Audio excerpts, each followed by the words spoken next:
Hello. It's been almost 28 years since the Chinese Communist Party-controlled China Travel Services opened a propaganda theme park just a few miles from Disney World in Florida.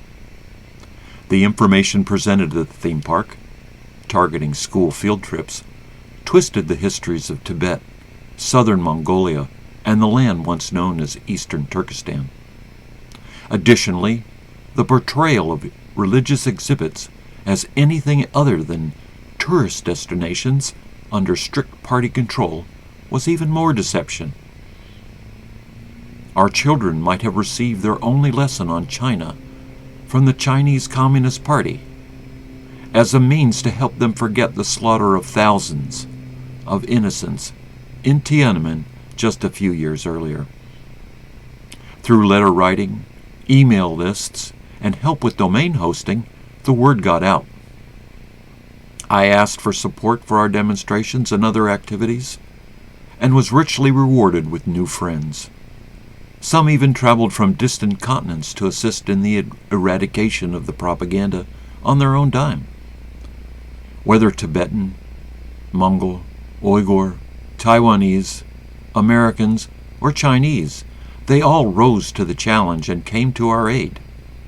After 10 years, the gates were shuttered and operations ceased. A recent estimate I heard is that they lost $480 million on that venture.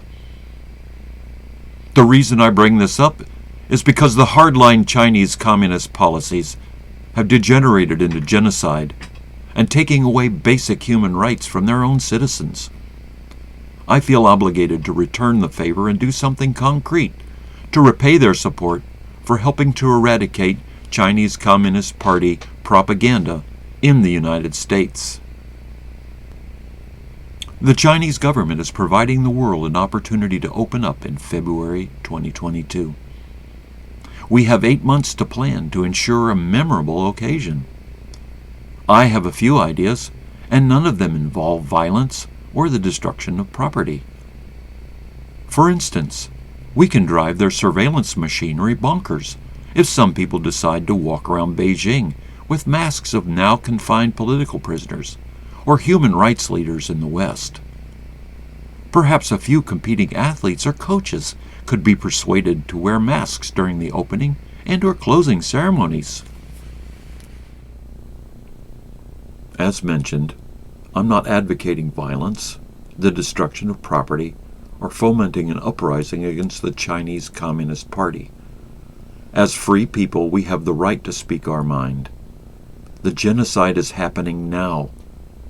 Languages, cultures, and people's lives are being erased. Who knows what impact our efforts can hold for the future? This is an all-volunteer effort and does not solicit or receive public or private funding. Please send your monetary donations to the human rights organizations supporting this effort.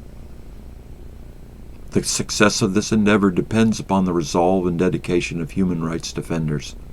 With each of us doing a small part, who knows where it'll take us? Please subscribe to our action mailing list, check out our Facebook page, and look for our upcoming podcast to join the fun and keep up to date. Thanks for watching.